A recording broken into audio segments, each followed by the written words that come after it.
Rachel punya cita-cita menjadi aktris terkenal. Akhirnya, cita-citanya akan tercapai. Agensi bakat terkenal mengundang Rachel untuk wawancara. Dia tiba di kantor untuk bertemu agen barunya pagi-pagi sekali. Ada 4 orang di ruang rapat. Kamu tahu yang mana agen Rachel?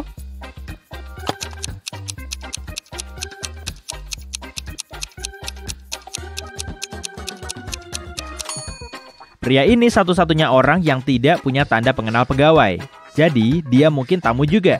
Pria ini memakai jas berkelas dan mewah, tapi dia membawa kopi untuk semua orang. Dia asisten.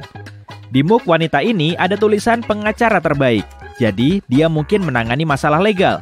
Dan wanita santai di sana adalah agen Rachel, Zoe. Zoe meminta Rachel duduk. Tempat mana yang harus Rachel pilih?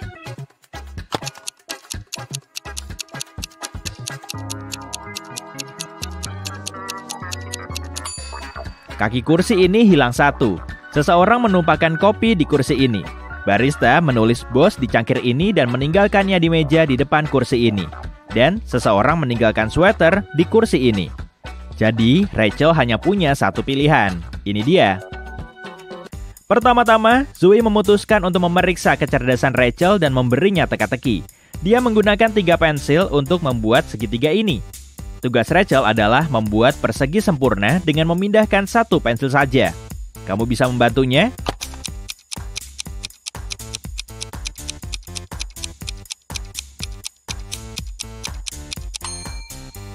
Ini jawabannya. Setelah pertemuan itu, Zoe membuka paket dari penulis populer. Dia mengirimkan karya barunya diam-diam kepada Zoe. Zoe tidak bilang apa-apa tentang ini kepada rekan kerjanya. Tapi salah satu dari mereka mencoba mencuri naskah itu. Kamu bisa tebak siapa orang itu?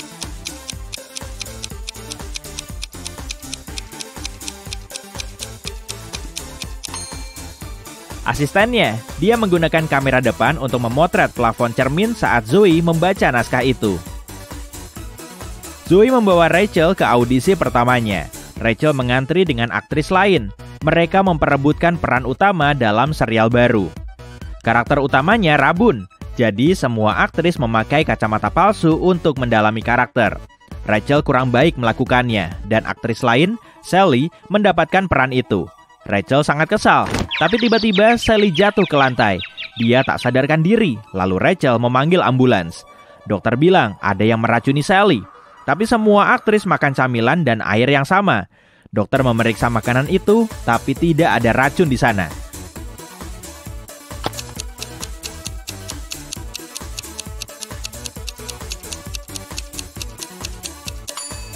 Kamu tahu apa yang terjadi di sana?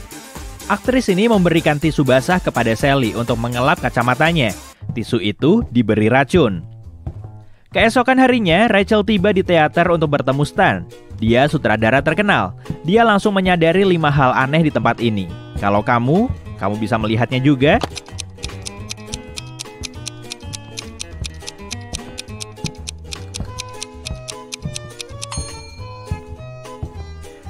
Ada yang aneh dengan gravitasinya.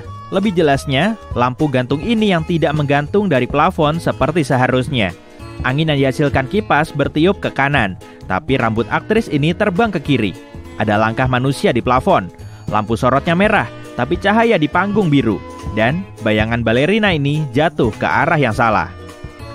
Stan memperkenalkan Rachel kepada aktor favoritnya, Josh, Stephen, dan Tyler. Mereka triplet yang selalu bercanda. Tapi kali ini mereka setuju bahwa salah satu dari mereka jujur. Dan 2 lagi bohong. Mereka memberitahu Rachel permainan mereka. Dia harus menebak nama mereka. Pria pertama bilang dia Josh. Pria kedua memperkenalkan diri sebagai Stephen. Dan pria ketiga bilang orang kedua selalu jujur. Kamu tahu siapa nama mereka sebenarnya?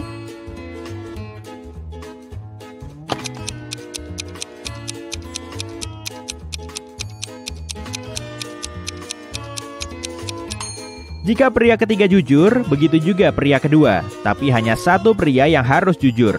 Jadi, pria ketiga pasti bohong. Artinya, pria kedua juga bohong. Maka, pria pertama pasti jujur.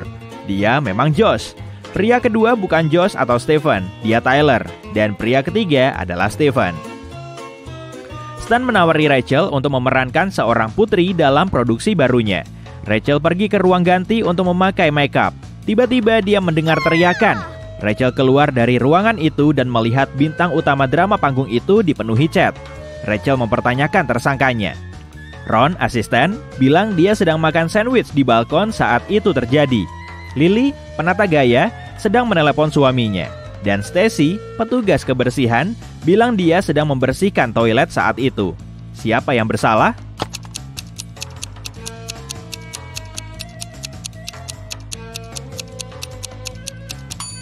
Ron, dia memegang sandwich tapi belum dibuka.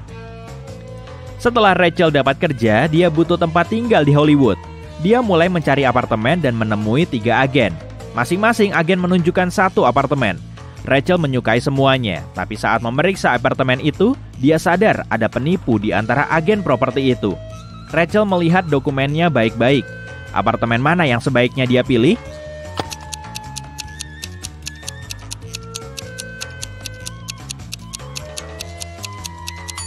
Rachel sebaiknya memilih apartemen ketiga.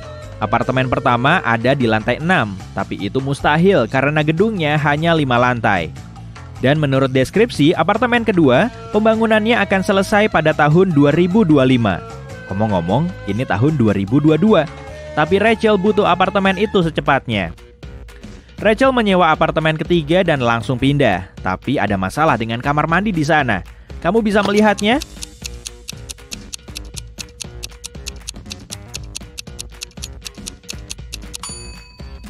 Bagaimana cara dia menyiram toilet? Kamu melihat hal aneh di sini?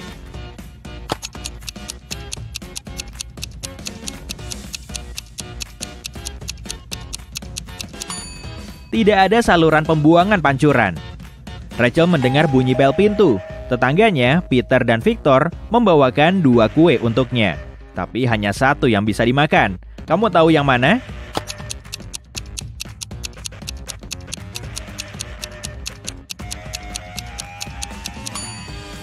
Kue Victor ditaburi almond, sementara kue Peter dihias kuku manusia. Keesokan harinya, Zoe mengirim pesan kepada Rachel untuk memeriksa keadaannya. Rachel mengirimkan swafoto dan berkata, "Sendirian di rumah mempelajari dialogku." Zoe mengirimkan balasannya, "Dasar tukang bohong." Kenapa?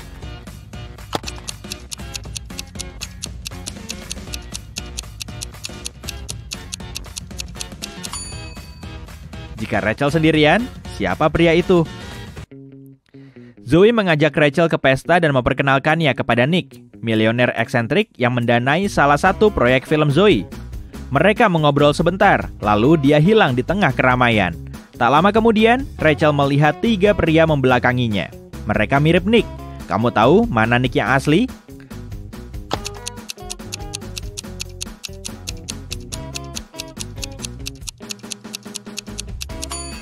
Pria ini memiliki tato di tangannya, sementara Nick tidak. Dan kemeja pria ini palsu, nama mereknya salah. Nick menawari Rachel untuk karaokean. Rachel menyanyikan lagu, dan Nick sangat menyukainya sampai menawarinya 1 koper penuh emas. Tapi dia tak akan memberi hadiah kepada sembarang orang. Hanya orang pintar yang pantas dapat uang ini. Untuk mendapatkan emas itu, Rachel harus memecahkan teka-teki. Nick menunjukkan 4 koin langka. Dia bilang ada masalah dengan 3 koin itu. Kamu tahu koin mana yang asli?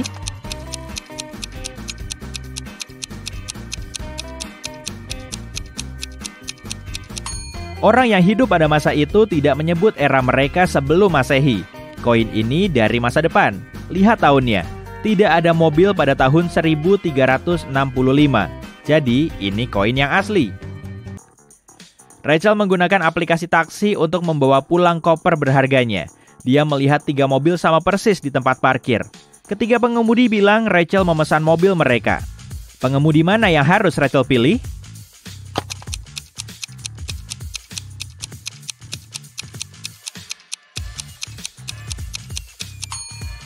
Yang ketiga, lihat taksi pertama. Ada pria seram yang sembunyi di kursi belakang. Dan mobil kedua tidak ada bannya. Zoe mengadakan pesta di vilanya. Dia melihat putranya, Harry, makan di kamarnya dengan seorang wanita. Tapi Zoe tidak kenal. Dia menjadi sangat penasaran. Jadi, setelah mereka pergi, dia masuk ke kamar putranya diam-diam untuk mencari petunjuk. Ada 3 wanita di pestanya, Lily, Jennifer, dan Diana. Zoe langsung tahu siapa yang bersama putranya. Kalau kamu?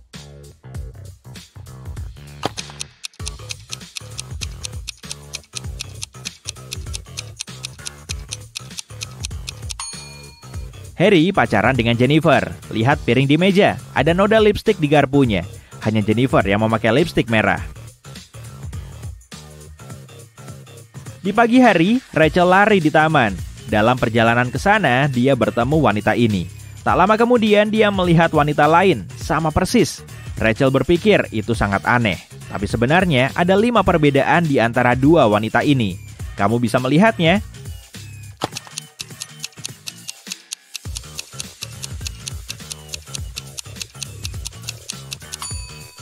Ini dia. Rachel lanjut lari dan melihat 2 pria di sebuah perahu di sungai. Dan beberapa menit kemudian, dia melihat nelayan ini. Kamu bisa menemukan perbedaannya?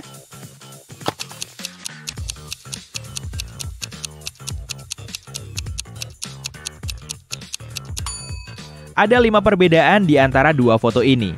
Kamu menemukan semuanya? Rachel berhenti karena dia harus mengikat tali sepatunya. Tiba-tiba dia melihat 2 wanita yang membawa ransel ini. Kamu bisa menemukan 5 perbedaan di antara mereka?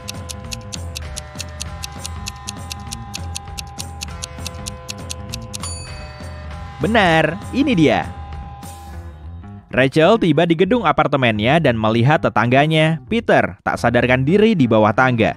Apa yang dia lihat sangat mengerikan sampai Rachel pingsan dan penjaga pintu membawanya pulang. Pada malam hari setelah sadar, Rachel meninggalkan apartemennya. Dan coba tebak, di lobi dia berpapasan dengan Peter lagi. Tapi kali ini dia penuh semangat dan riang. Dia juga minum jus. Bagaimana dia bisa hidup?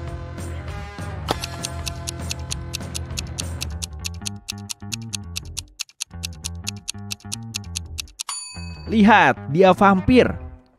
Pada pagi hari, Zoe menghubungi Rachel dan memintanya datang ke agensi secepatnya. Saat melihat kantor, Rachel terkejut. Kantor itu berantakan. Seseorang mengotori dinding dengan cat, perabot rusak, dan dokumen robek ada di mana-mana. Zoe menginterogasi 3 tersangka, dan asisten berkata dia berpesta semalaman. Banyak orang bisa memastikan itu. Jessica, pengacara, bilang, "Kamu pikir aku siapa? Aku cinta pekerjaanku. Jika tidak, aku pasti sudah berhenti." Dan Sarah, copywriter, bilang dia orang terakhir yang pulang. Dan dia yakin dia sudah mengunci pintu. Siapa yang bohong?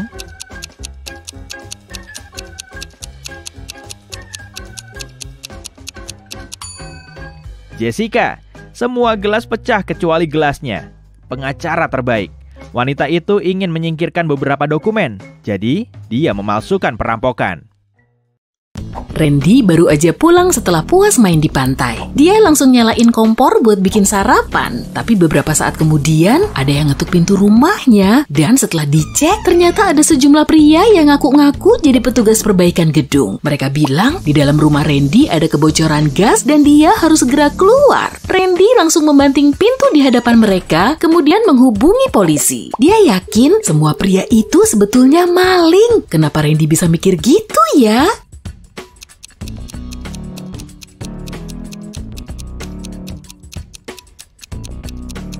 Dia cuma punya kompor listrik, bukan kompor gas. Jadi para maling itu pasti mau bikin Randy keluar dari rumahnya biar bisa menggasak semua barang berharganya. Ke-6 orang ini terjebak di pulau terpencil dan beberapa jam lagi akan ada helikopter. Tapi saat ini mereka harus makan dulu. Di situ cuma ada panci, sebotol air mineral, dan 5 kentang. Mereka mulai masak kentang itu untuk makan malam, tapi ke-5 kentang itu harus dibagi ke semua orang di situ. Dan ke-6-nya harus mendapat bagian yang sama rata. Tapi gimana caranya ya?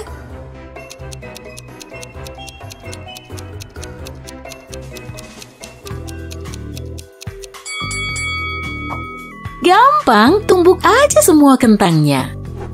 Pak sutradara yang satu ini seneng banget nyari sensasi. Dia bangga jadi bahan omongan banyak orang, meski mereka ngomongin hal negatif tentang dia. Suatu hari dia bikin film ecek-ecek supaya banyak orang membenci karyanya. Para kritikus dan penonton juga terus-terusan bilang kalau filmnya jelek, gak bisa diterima, nyeleneh, dan malu-maluin. Tapi si sutradara malah menikmati momen itu. Saat diundang di acara TV beberapa tahun kemudian, dia nanya ke presenternya, "Gimana tanggapan Anda soal film terakhir saya?" Si presenter cuma menjawab singkat dan ternyata jawabannya itu udah bikin si sutradara tersinggung. Memangnya dia bilang apa sih?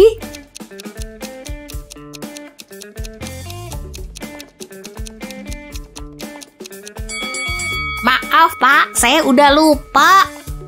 3 cewek ini lagi nongkrong di restoran sambil ngobrolin pesta. Saat pelayan datang, Jessica pesen makanan banyak banget dan Sarah cuma pesen jus cherry. Lucy kemudian ngeluarin apel dari tasnya dan mulai memakannya. Setelah nganterin jus cherry dan makanan Jessica, pelayan itu langsung pergi. Sarah mulai menikmati minumannya, tapi Jessica cuma ngeliatin makanannya. Salah satu di antara mereka ternyata bukan manusia. Menurutmu yang mana nih?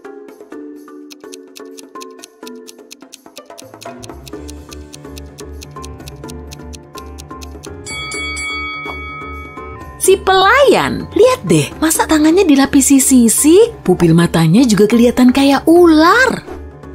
Seorang petualang lagi menjelajahi hutan Amazon yang lebat. Dia mau nyari artefak unik dari peradaban kuno, dan kalau misinya sukses, dia mau ngejual temuannya itu dengan harga miliaran rupiah. Akhirnya dia bisa melintasi tepi hutan dan sampai di area lapang. Di situ ada 2 gua yang dipenuhi dengan jebakan, tapi salah satunya juga berisi harta karun. Cowok itu yakin dia bakal bisa melewati semua rintangan, asalkan dia milih gua yang tepat. Memangnya gua mana sih yang harus dia pilih?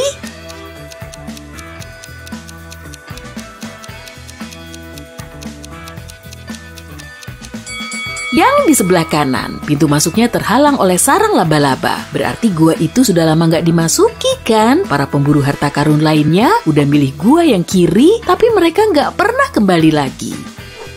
Miko diajakin temennya untuk pesta bareng. Setelah sampai di lokasi, dia berkeliling rumah dan ngeliat 8 orang. Tapi ternyata dia belum ngeliat temennya itu. Rupanya dia udah salah masuk rumah. Tapi sebelum pergi, Miko baru nyadar kalau 3 tamu di situ ternyata android. Apa kamu juga bisa melihatnya?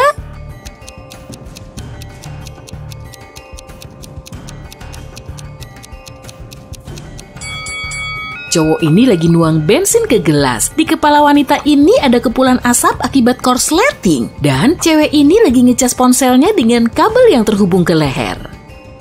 Setelah kapalnya karam, Zaki terdampar di sebuah pulau terpencil. Dia bikin rakit dan layar kecil dari bangkai kapal yang udah hancur. Zaki nggak bisa berlayar ke tengah laut karena di situ nggak ada angin. Tapi beberapa hari kemudian, ada kapal yang terus mendekat. Padahal layarnya tertiup angin yang bergerak ke arah berlawanan. Kalau menurut hukum fisika sih, kapal itu seharusnya menjauhi pulau. Tapi kok kapal itu malah mendekati pantai sih?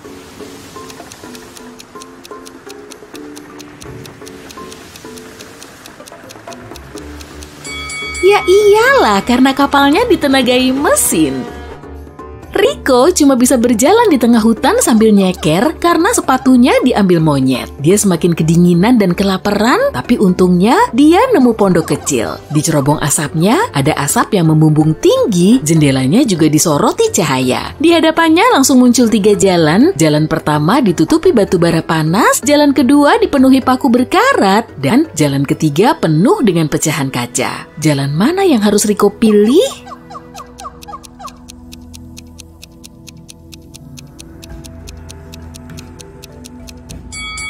Karena cuacanya lagi dingin, Rico bisa nunggu di dekat batu bara sambil menghangatkan badan sampai baranya mati.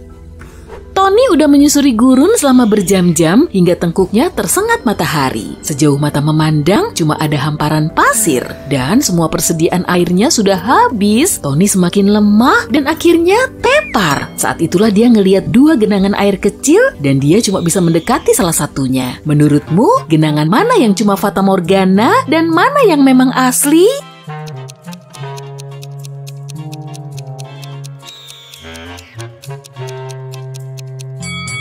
Genangan di sebelah kiri asli karena di atasnya ada gumpalan awan. Di situ ada hujan dan hujan itulah yang ngebentuk genangan itu. Di dalam hutan yang jauh dari pemukiman ada rumah tua. Dan suatu pagi TV di rumah itu rusak parah. Sang pemilik rumah langsung ngumpulin koki, petugas kebersihan, dan pengacara untuk diinterogasi. Siapa nih yang udah ngerusakin TV saya? Tanyanya. Saya lagi sibuk nyiapin makan malam, Pak, jadi nggak tahu menau, kata si koki. Saya lagi ngebersihin basement, jawab petugas kebersihan. Semalaman saya ngebaca dokumen di lantai atas, saut si pengacara. Salah satu di antara mereka udah bohong tuh, tapi siapa ya?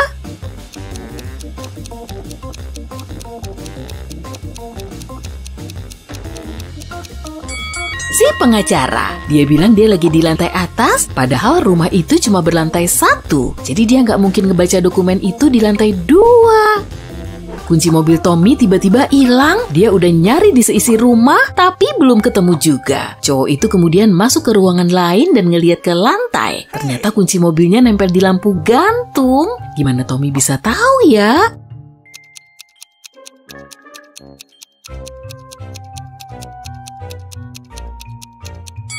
Lantainya bisa memantul.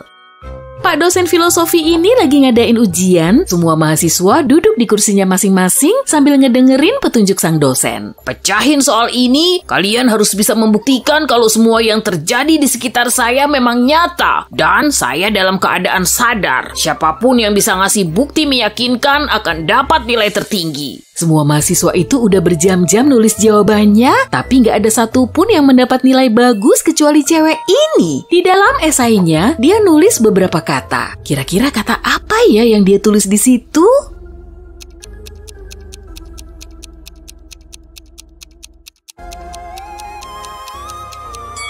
Bapak nggak bisa baca tulisan ini saat tidur. Kamu juga bisa memakai tips ini saat tidur loh. Kita akan kesulitan ngebaca tulisan saat berada di alam mimpi. Nah, untuk mastiin kalau kamu benar-benar tertidur, coba deh baca tulisan random dengan ponselmu.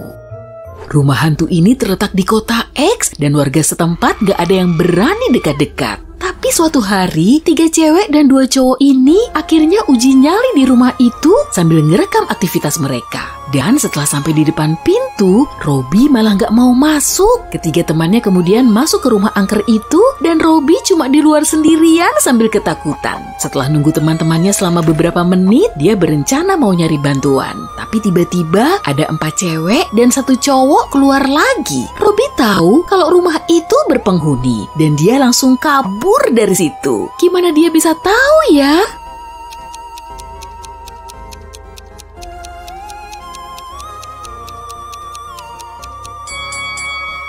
Tadi kan yang masuk ada 3 cewek dan 1 cowok. Kenapa yang keluar 5 orang? Salah satunya pasti hantu. Robby bisa tahu itu dan langsung kabur.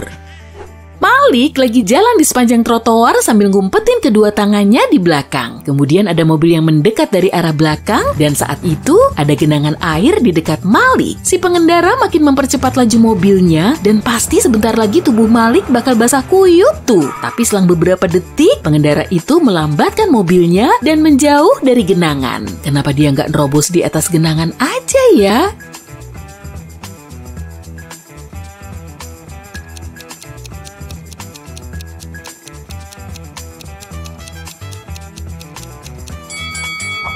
Tangan Malik megang batu gede tuh. Si pengendara mobil pasti takut Malik bakal ngelempar batu itu ke mobilnya kalau dia nekat melaju di atas genangan air itu.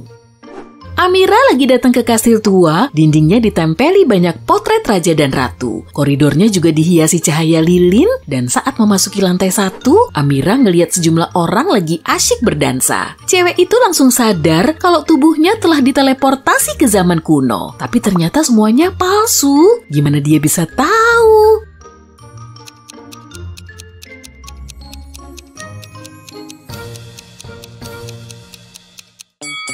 Ada kamera tersembunyi di sudut ruangan. Cewek ini juga memakai smartwatch di pergelangan tangannya. Di pagi hari, Bayu mau pergi ke pantai. Kala itu, matahari masih mengintip di balik kaki langit. Lautnya juga masih tenang, gak tertiup angin. Bayu mulai duduk di atas pasir, menutup matanya, dan bermeditasi. Sejumlah orang mendekati Bayu dan duduk di sebelahnya untuk ikut bermeditasi. Bayu kemudian membuka matanya, dan dia langsung tahu keganjilan di situ. Memangnya apa yang salah sih?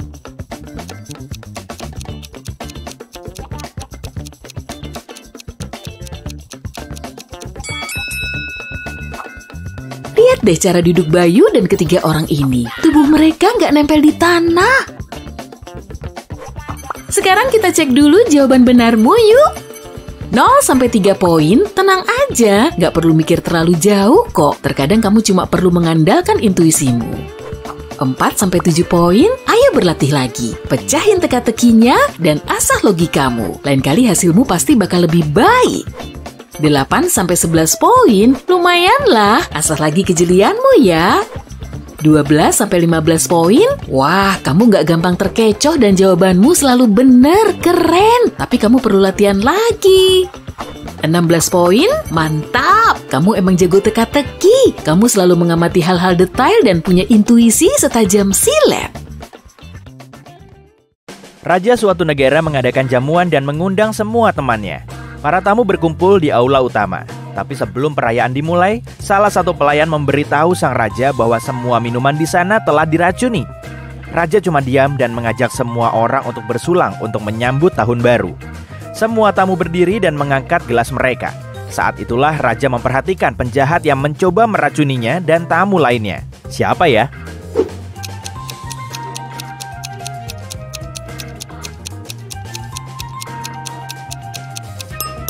Pria ini memegang gelas kosong. Dia tahu minuman di sana beracun, jadi dia tidak menuangkan apapun ke gelasnya.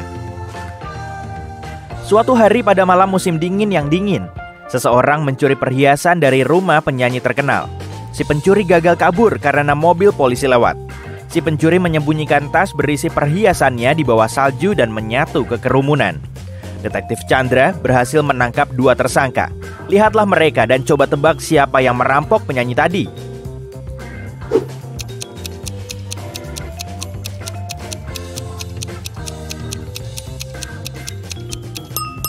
Kalau kamu menggali salju dengan tangan kosong, tanganmu akan berubah merah.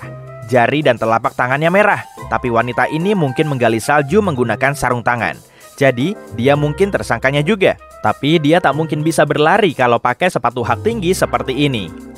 Seorang profesor memasuki ruang kuliahnya. Di sana, rekannya, seorang dosen tua, sedang memberikan kuliah tentang fisika kuantum. Dia menggambar rumus di papan tulis dan para mahasiswanya menggunakan laptop untuk mencatat. Si profesor tahu salah satu mahasiswa ini sedang tidur. Dia pun berjalan mengitari ruangan dan berhenti di belakang tiap mahasiswa bergantian. Siapa yang sedang tidur?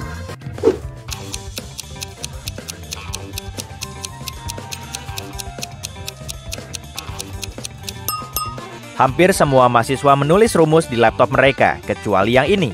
Layarnya mati, pasti karena dia ketiduran. Detektif Chandra mengejar perampok yang mengenakan tuxedo. Tiba-tiba penjahat itu berlari ke dalam aula besar.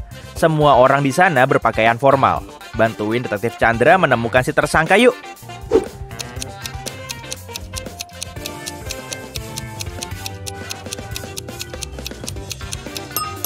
Tangkap orang ini.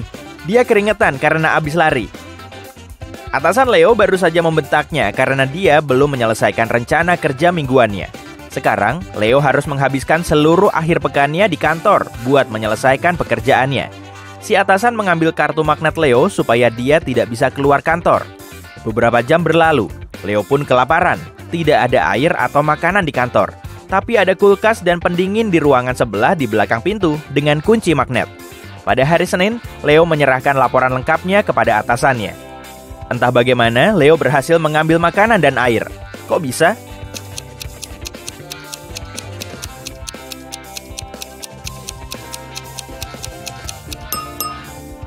Leo tinggal ke sana dan mengambil makanan yang dia butuhkan. Kata siapa pintu dengan kunci magnet ini dikunci? Miko terbangun di kursi belakang mobil balap. Mesinnya menderu. Angin juga bertiup ke wajah Miko. Tidak ada sopir di kemudi dan ada tebing di depannya. Tangan Miko terikat. Dia melompat keluar mobil tanpa ragu dan mendarat di aspal. Anehnya, dia tidak terluka sama sekali. Kok bisa?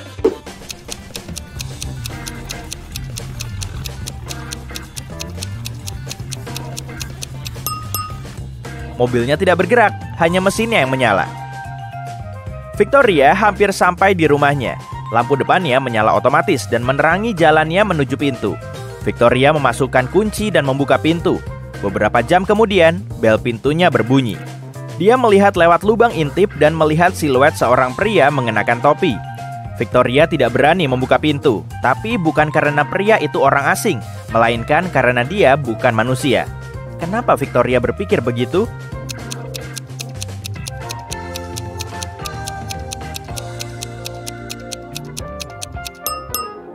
Sensor lampunya tidak berfungsi, jadi tidak ada tubuh fisik di luar. Ada hanggar pesawat besar di pinggir gurun. Pilot Tora masuk dan melihat seekor kucing tidur di dekat langit-langit salah satu tiang. Tora mau menyelamatkannya. Tidak ada tangga dan barang lain yang bisa dia pakai untuk ke atas sana. Satu-satunya hal yang dia lihat adalah genangan air besar di lantai. Jadi bagaimana kucing itu bisa sampai di sana?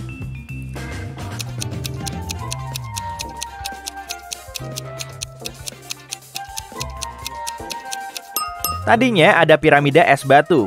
Kucing itu naik ke sana dan sampai ke langit-langit. Kemudian es itu mencair dan menyisakan genangan air ini. Margaret, Rachel, dan Diana sedang berjalan bersama sambil berbagi rencana akhir pekan mereka. Mereka terlihat kaya, tapi cuma satu yang punya banyak uang. Siapa ya?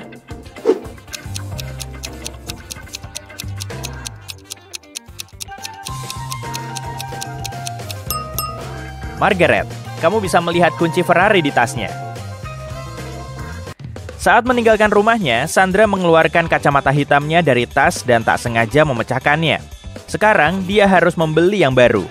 Sandra memanggil taksi dan tiba di jalan penuh butik modis. Kacamata terbaik di kota, tertulis di papan gedung pertama.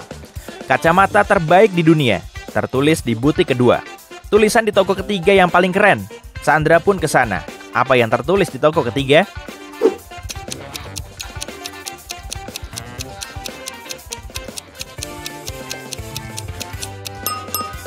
Kacamata terbaik di sepanjang jalan ini. Johnny sedang mengecek tagihannya.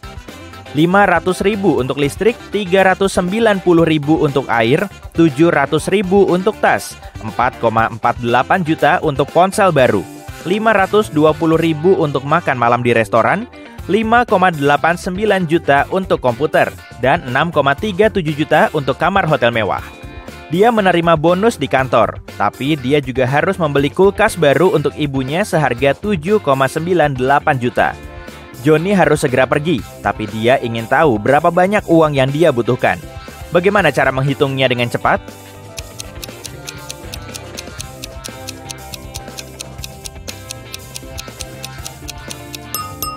Dia harus menggunakan aplikasi kalkulator di ponselnya. Jawaban yang paling sederhana biasanya yang paling benar. Detektif Chandra sedang menyelidiki kasus anak anjing ras yang hilang.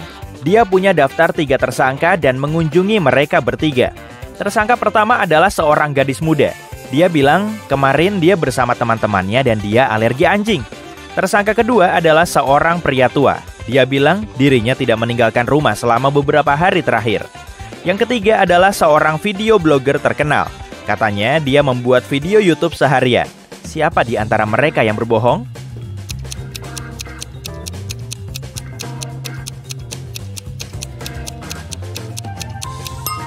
Gadis pertama, dia bilang alergi anjing, tapi ada mangkuk dan makanan anjing di dapurnya.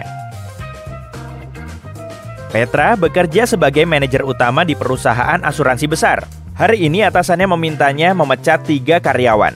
Petra tidak ingin memecat orang begitu saja, jadi dia membuat suatu tes. Dia mengundang ketiga kandidat pemecatan dan meminta mereka menulis kenapa mereka harus tetap berada di perusahaan ini. Karyawan pertama menulis dia telah membantu perusahaan mendapatkan 1 miliar rupiah. Orang kedua melaporkan dia menemukan 10 klien baru dan menaikkan laba perusahaan sebesar 2 miliar rupiah. Dengan skema ilegal, karyawan ketiga mendapatkan 3 miliar rupiah selama kuartal terakhir. Siapa yang harus Petra pecat dan siapa yang harus dia pertahankan?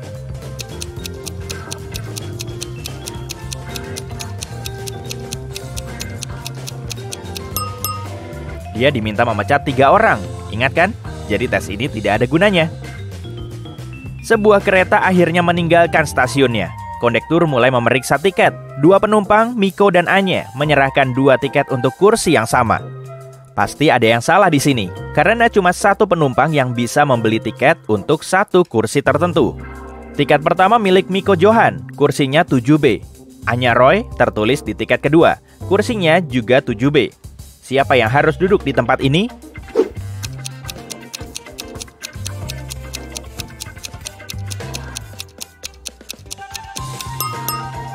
Tiket pesawat tertulis di dokumen Miko Johan, padahal ini kereta. Jadi, tempat ini milik Anya. Jojo pergi ke gym setiap hari. Dia mengangkat beban berat dan memakai barbel terbesar. Dia sudah mendapatkan hasil yang bagus. Suatu hari, seorang pria kurus datang ke gym. Dia tidak pernah olahraga sebelumnya. Dia mendekati dumbbell terberat dan mengangkatnya dengan mudah. Jojo tidak bisa percaya apa yang dia lihat. Dia sudah bekerja keras 10 tahun untuk mulai mengangkat beban sebesar itu. Bagaimana si pemula bisa melakukannya? Kelihatannya mustahil.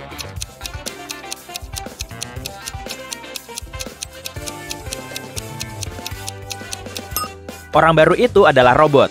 Ada kabel yang menghubungkannya ke stop kontak di sana. Lihat. Dan di ujung aula, seorang pria memegang remote control. Dia pasti mengendalikan robot itu. Salju sedang turun. Ricky berusaha berjalan cepat agar tidak kedinginan. Dia membawa 3 domba melewati hutan lebat. Akhirnya mereka sampai di sungai. Ada rakit di dekat tepian, tapi cuma bisa mengangkut 1 domba dan 1 orang pada satu waktu.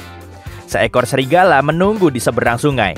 Kalau Ricky membawa dombanya ke sana satu persatu, serigala itu akan memakan dombanya. Dia harus berada di dekat dombanya. Tapi bagaimana caranya?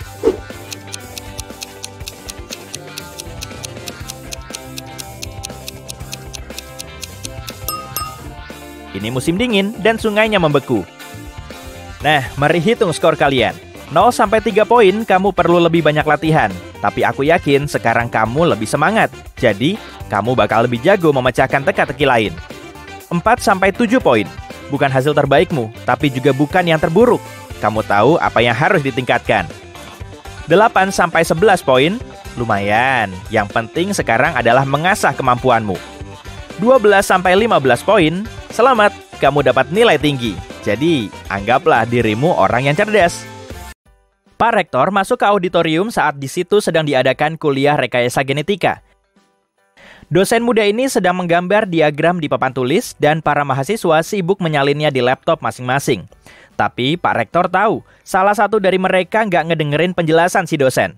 Dia berjalan mengitari kelas, kemudian berdiri di belakang ruangan. Siapa nih yang menurutmu nggak fokus belajar?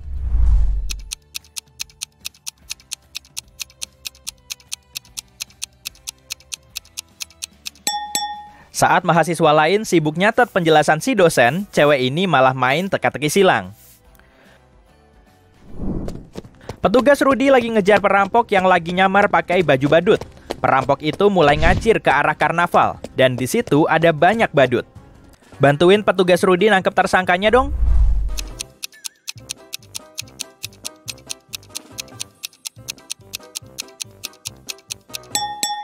Tangkap yang itu aja. Make-upnya mulai luntur tuh. Pasti dia keringetan setelah lari.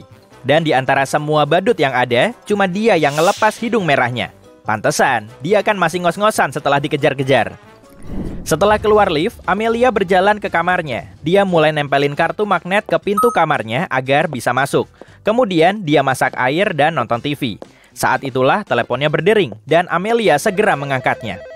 Halo, ini tetangga kamarmu. Tadi aku ngeliat ada orang yang nyoba masuk ke kamarmu loh, kata si penelepon. Dia juga nyungkil kuncimu. Sorry, kayaknya ini salah sambung deh, jawab Amelia sambil menutup telepon. Kenapa Amelia bisa mikir gitu ya?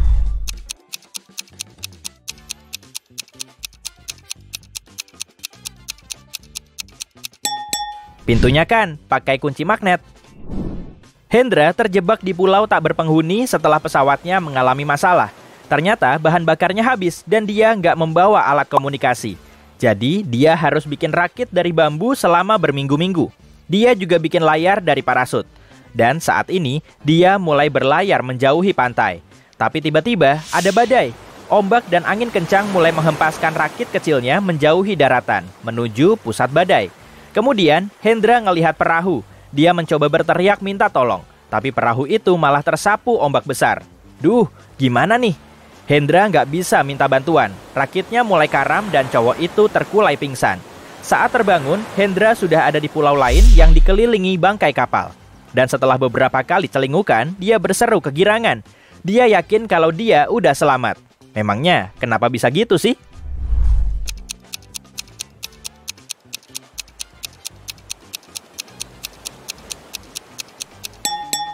Di dekatnya ada banyak jerigen bahan bakar tuh. Hendra bisa ngisi pesawatnya dengan bahan bakar ini, kemudian terbang menjauh.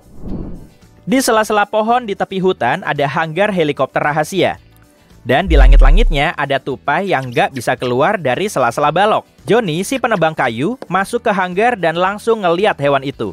Dia mau nolongin, tapi nggak tahu caranya naik ke situ. Di hanggar itu nggak ada tangga dan alat lain buat manjat. Bantu dia nyelamatin tupai itu dong.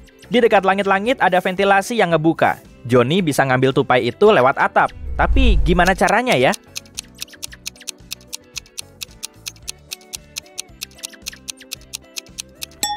Hanggarnya kan terletak di tengah hutan. Dia bisa manjat pohon, kemudian melompat ke atapnya. Bioskop ini lagi ngadain pemutaran perdana film keren yang berkaitan dengan budaya grafiti. Sejumlah penonton sangat menyukai filmnya dan mereka mulai ngecat dinding gedung itu. Polisi langsung menetapkan 3 tersangka atas kejadian ini. Tapi kira-kira siapa ya yang udah bersalah?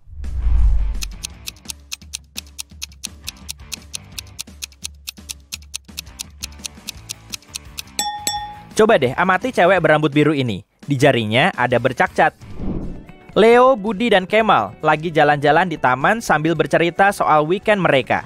Ketiga cowok itu kelihatan sukses dan kaya. Tapi ternyata cuma ada satu cowok yang beneran sultan. Perhatiin mereka baik-baik ya, biar kamu bisa nebak orangnya.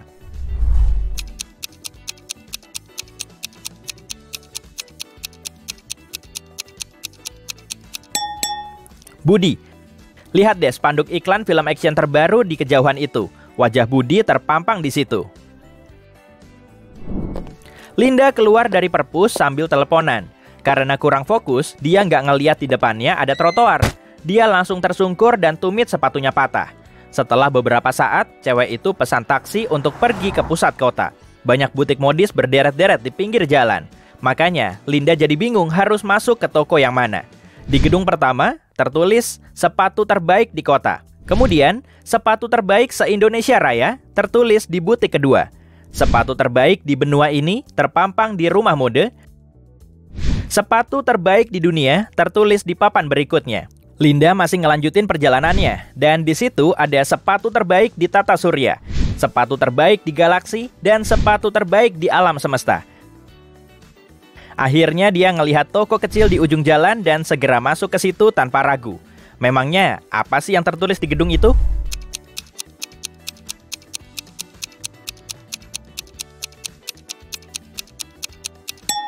Sepatu terbaik di jalan ini. Romi lagi duduk di kelas sambil ngedengerin kedua dosennya. Mereka lagi ngejelasin rumus matematika penting agar para mahasiswa bisa ikut ujian dalam waktu dekat. Romi mulai nyatet penjelasan mereka, tapi akhirnya ketinggalan juga. Tangannya makin pegel dan buku catatannya udah habis. Penjelasan sang dosen semakin cepat dan informasi baru terus bermunculan. Aduh, gimana Romi bisa nangkep semua materinya ya? Bantuin dia dong.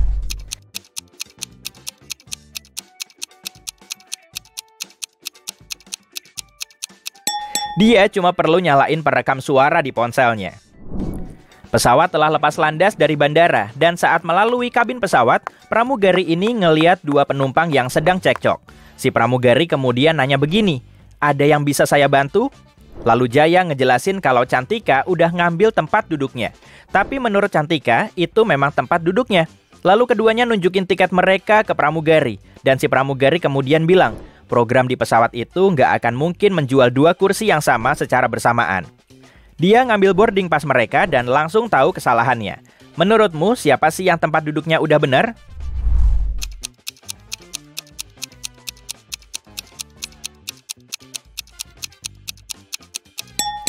Di kedua kertas ini memang tertulis kursi 14F. Waktu lepas landas Jaya pukul 2:57, sedangkan Cantika pukul 14:57. Cuaca saat itu juga kelihatan cerah tuh. Mataharinya bersinar terik di luar jendela. Jadi kesimpulannya, Jaya salah jadwal. Alexa latihan lari di stadion setiap hari untuk menyambut kejuaraan atletik. Dan ternyata kejuaraan tersebut dimulai hari ini. Saat pemanasan, Alexa ngeliat cowok ceking di antara pelari lain. Kakinya kelihatan lemah dan kurus. Hah? Dia ikutan lomba ya? Tanya Alexa dalam hati. Semua peserta mulai berbaris di posisi awal. 3, 2, 1, mulai! Alexa langsung lari secepat mungkin. Dia berhasil mimpin, tapi tiba-tiba cowok itu menyalipnya tanpa ngos-ngosan. Dan anehnya lagi, dia bisa menang. Gimana bisa gitu? Alexa langsung tahu kalau cowok itu ternyata bukan atlet.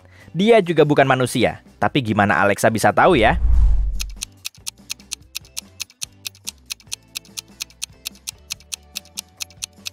Cowok itu nggak berkeringat, nggak berkedip, dan punya 2 tangan kiri.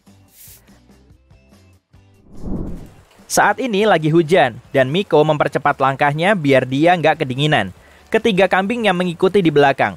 Beberapa saat kemudian, dia sampai di tepi sungai dan di situ ada rakit. Tapi rakit itu cuma bisa untuk ngangkut 1 kambing dan 1 orang sekaligus. Padahal, di seberang sungai sudah ada harimau. Miko nggak bisa nyeberang saat salah 1 kambingnya dekat-dekat sama harimau kan? Jadi, dia harus ngapain ya biar bisa nyeberang sungai itu?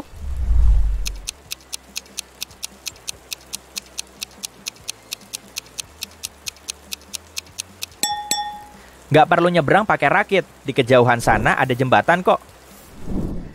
Di tengah gurun terik kayak gini ada sebuah rumah. Di situ nggak ada air, pohon maupun rumah lain. Tapi di situ ada 4 penghuni, yaitu si pemilik rumah dan ketiga temannya, yang masing-masing berprofesi sebagai arkeolog, pengusaha minyak, dan surveyor. Saat si pemilik rumah datang ke halaman belakang, dia ngeliat penampungan airnya kosong. Siapa yang udah minum semua air ini? Harus nyari air kemana lagi kalau udah begini? Serunya. Ketiga orang lainnya juga ikut kaget. Siapapun pelakunya harus pergi ke gurun dan ngambil airnya lagi, kata si empunya rumah. Dari tadi aku sibuk menggali tanah di depan rumah, jadi nggak tahu menau kejadiannya. Jawab si arkeolog, aku lagi nambang minyak di bawah rumah. Lagian dari tadi aku nggak ke halaman belakang kok. Kata si pengusaha minyak, aku lagi jalan-jalan di tengah gurun sambil nyari sungai dan danau bawah tanah. Tapi usahaku masih nggak membuahkan hasil. Nggak ada gunanya juga kan jauh-jauh ke gurun buat nyari air? Kayaknya kamu sendiri deh yang udah meminumnya. Jawab si surveyor. Kalau menurutmu gimana nih? Siapa yang bersalah?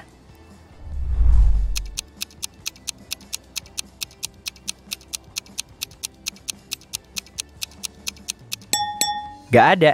Persediaan airnya berada di luar. Jadi, pasir panas dan terik matahari udah mengubahnya jadi uap. Dokter Putra lagi mengadakan penelitian di laboratorium untuk menganalisis mikroorganisme. Dia duduk di kantornya sambil membaca artikel ilmiah terbaru. Tiba-tiba pintu ruangannya diketuk asisten labnya.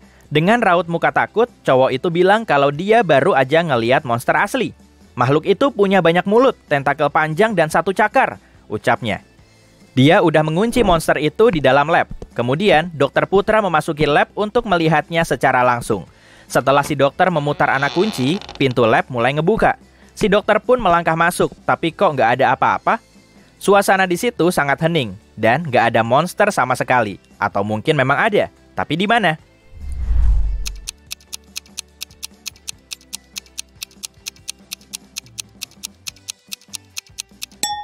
Monster itu berukuran kecil dan berdiam di dalam tabung reaksi. Kamu masih ingat kan kalau ini lab mikroorganisme? Bos perusahaan besar ini sebentar lagi mau pensiun, tapi penerusnya belum ada. Siapa yang akan mengelola perusahaan sebesar ini? Dia mengadakan rapat darurat, dan semua karyawannya berkumpul di ruang rapat. Si bos ngasihin uang 1 juta ke masing-masing karyawan, kemudian bilang, cuma itu yang saya punya saat pertama kali menginjakan kaki di kota ini. Tapi saya selalu bijak dalam menggunakan uang, sampai jadi kaya raya begini, ucapnya. Siapapun yang bisa menggunakan uang ini secara efektif akan jadi bos di perusahaan ini. Dan waktu kalian cuma 2 minggu. 2 minggu kemudian, semua karyawan kembali ke ruang rapat. Ada yang menginvestasikan uangnya di bidang startup. Ada juga yang beli saham dari perusahaan lain.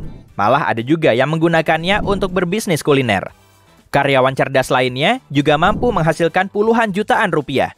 Dan ternyata memang ada banyak kandidat yang mumpuni. Tapi nggak ada satupun dari mereka yang mampu menjadi bos perusahaan ini. Kenapa bisa gitu ya? Aku kasih clue-nya deh. Alasannya nggak berkaitan dengan uang.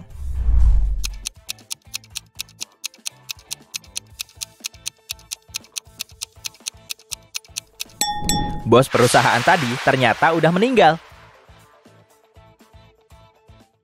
Aha, hari ini impian Peter dan Zah terwujud. Mereka membeli sebuah karavan dan sekarang mereka siap memulai perjalanan yang sudah lama mereka rencanakan ke tempat mistis di seluruh negeri untuk membuat vlog mereka. Tapi mereka harus berkemas dulu. Ada 3 kotak, tapi mereka hanya bisa mengambil 1. Kotak mana yang harus mereka pilih?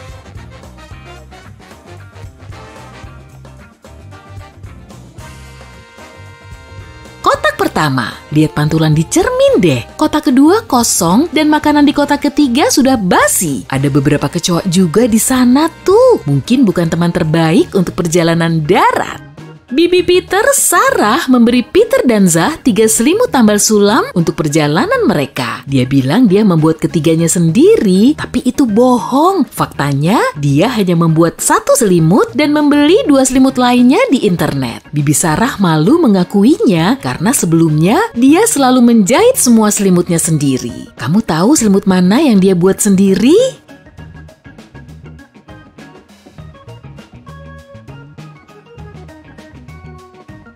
Selimut ketiga, lihat kain ini deh. Ini mirip dengan rok Bibi Sarah. Dia menjahit 2 barang ini menggunakan bahan yang sama. Akhirnya Zah dan Peter berangkat. Mereka pergi ke tempat pertama yang merupakan perpustakaan terlantar di bukit. Subscriber memberitahu mereka banyak cerita hantu tentang tempat ini. Tapi para vlogger ini nggak percaya dan ingin menjelajahi bangunan itu sendiri. Mereka mengelilingi perpustakaan itu, merekam video dan mengambil foto Polaroid. Tapi mereka nggak bertemu hantu. Saat mereka kembali ke karavan dan melihat-lihat fotonya, mereka takut dan mengunci semua pintu. Mereka meninggalkan tempat seram itu secepatnya. Kenapa mereka sangat ketakutan ya?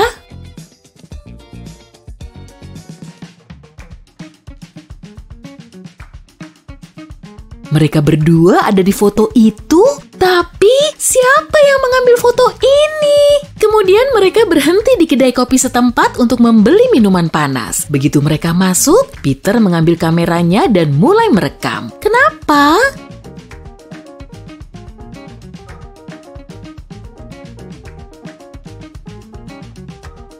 Ini hantu. Mereka memesan sandwich, tapi sang barista Fiona harus menyiapkan pesanan online dulu. Jadi dia meminta mereka untuk menunggu makanan mereka sebentar. Fiona memotong 1 roti menjadi 4 lembar dalam 12 detik. Berapa lama yang Fiona perlukan untuk memotong roti yang sama menjadi 5 lembar?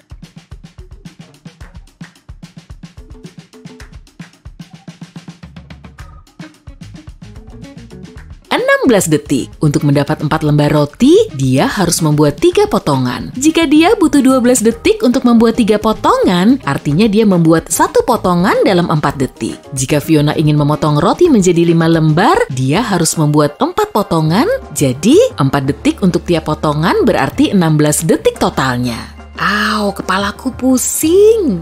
Zah melihat tempat peramal di ruang bawah tanah dan ini bisa jadi konten yang bagus untuk vlog. Jadi dia turun, tapi begitu Zah memasuki tempat itu, semua pintu dan jendela menghilang. Penyihir jahat menawarkan kesepakatan kepada Zah. Dia punya 2 kartu yang sama persis, salah satunya memiliki tulisan kabur, sementara kartu lain bertuliskan nikahi aku. Zah hanya boleh memilih 1 kartu. Jika dia mendapat kartu kabur, dia akan bebas. Dan jika dia memilih kartu nikahi aku, dia harus tinggal bersama si penyihir yang menyeramkan ini selamanya. Penyihir itu nggak mau Zah memiliki kesempatan untuk kabur. Jadi dia menulis nikahi aku di kedua kartu tersebut. Untungnya Zah sudah mengantisipasi si penyihir akan melakukan itu. Jadi dia tetap berhasil menang dan kabur. Bagaimana caranya?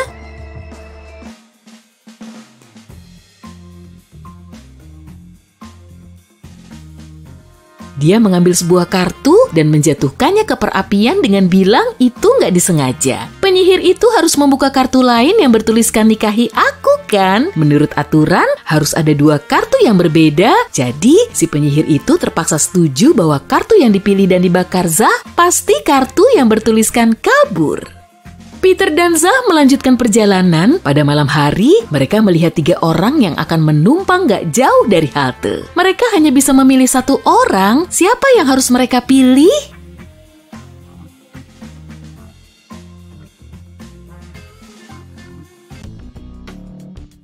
Cewek cantik ini adalah manusia serigala. Lihat aja kakinya. Dia sudah mulai berubah karena ini bulan purnama. Dan wanita tua yang kelihatannya nggak berbahaya ini ternyata adalah buron. Lihat aja tuh poster yang ditempel di halte. Itu fotonya. Lalu pria ini, dia terlihat tidak berbahaya. Iya, pakaiannya emang memiliki noda merah, tapi itu hanya cat karena dia adalah seniman. Lihat, ada peralatan seni di ranselnya tuh. Seniman itu bernama George dan dia memberitahu mereka tempat menarik dan misterius lainnya. Warga lokal menyebutnya rumah hantu dan 1 minggu yang lalu, George mendengar teriakan aneh dari dalam. Dia memeriksa rumah itu dan tak lama kemudian dia lari sambil teriak. Apa yang membuat dia sangat ketakutan?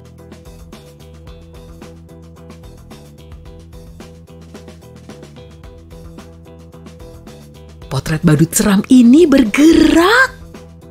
Zah dan Peter memutuskan untuk menjelajahi rumah hantu itu. Saat mereka masuk ke bangunan itu, mereka tidak melihat potret apapun. Tapi mereka mendengar teriakan dari ruang bawah tanah dan mereka kemudian menuruni tangga lalu menemukan pengeras suara yang terus mengulangi teriakan itu. Ada kostum badut di lemari dan Zah dan Peter juga menemukan 3 tersangka di antara tetangga dan hanya mengajukan 1 pertanyaan kepada mereka. Apa yang kamu lakukan seminggu lalu? Pak Daniels berkata, Aku sedang berlibur di Spanyol selama 2 minggu lalu. Kami baru pulang kemarin. Jessica berkata, kulitku sangat sensitif. Aku tidak akan merusaknya dengan memakai topeng badut. Sementara itu Henry bilang dia sedang menyiapkan ujian masuk kuliah sepanjang waktu. Siapa yang bohong?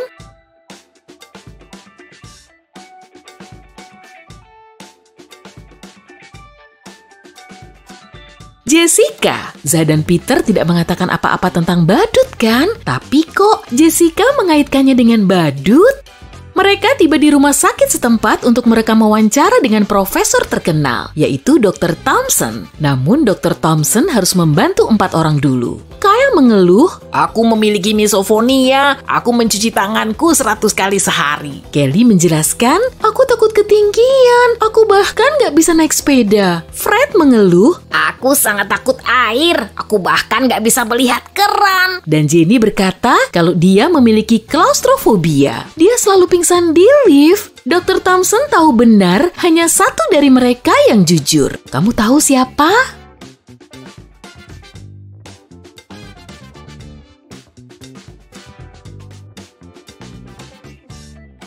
Fred tidak mungkin takut air. Dia punya akuarium dengan ikan di rumahnya. Jenny tinggal di van kecil, jadi dia nggak mungkin memiliki klaustrofobia. Dan apartemen Kyle terlalu berantakan untuk orang yang takut kotoran dan kuman. Jadi yang jujur adalah Kelly. Dia tidur di lantai. Sepertinya itu wajar untuk orang yang memiliki ketakutan ekstrem pada ketinggian.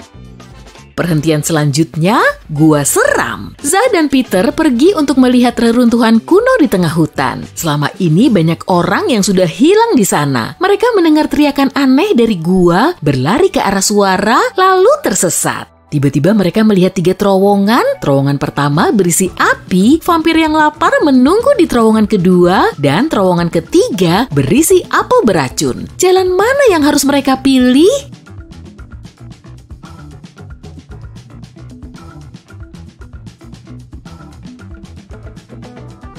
Terowongan ketiga aman, mereka tidak perlu makan apel itu. Setelah petualangan seru mereka di gua, Zah dan Peter pergi ke supermarket untuk belanja bahan makanan. Sepertinya apel itu sudah membuat mereka lapar. Apakah kamu bisa melihat hantu di ruangan ini?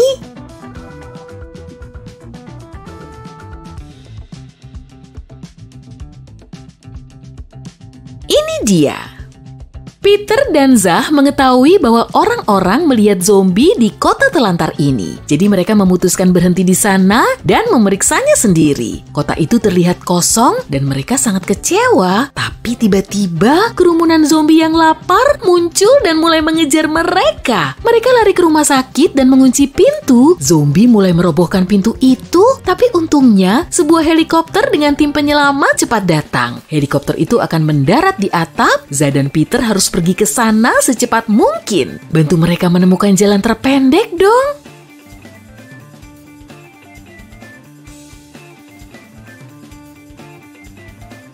Ini jalannya. Setelah menyelamatkan mereka, tim penyelamat mengundang Peter dan Zah untuk melakukan terjun payung bersama. Mereka setuju dan langsung memakai parasut. Mereka mengambil foto di dalam pesawat tepat sebelum melompat. Kamu tahu siapa yang dalam bahaya?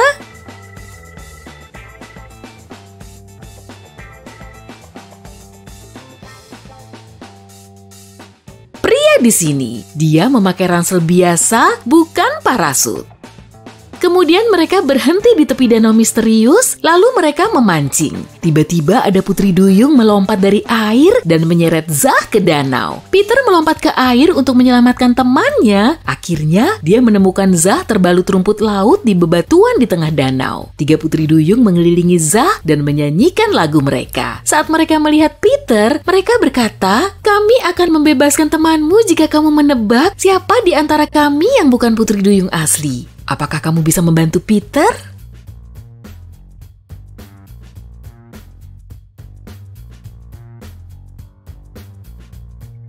Wanita di sana, ekornya palsu tuh.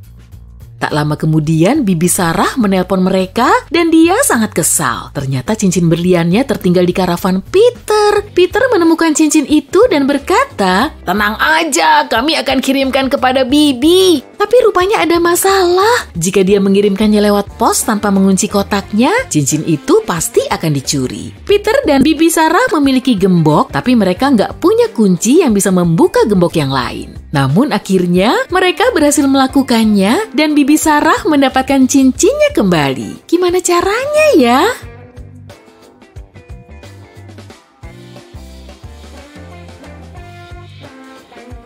Peter mengunci kotak dengan cincin itu dan mengirimkannya kepada Bibi Sarah. Saat Bibi Sarah menerima kotak itu, dia memasukkan gemboknya dan mengirimkannya kembali. Peter menerima kotak itu dan melepaskan gemboknya, lalu dia mengirimkan kotak itu kepada Bibi Sarah lagi. Bibi Sarah membuka gembok dengan kuncinya dan mendapatkan cincinnya.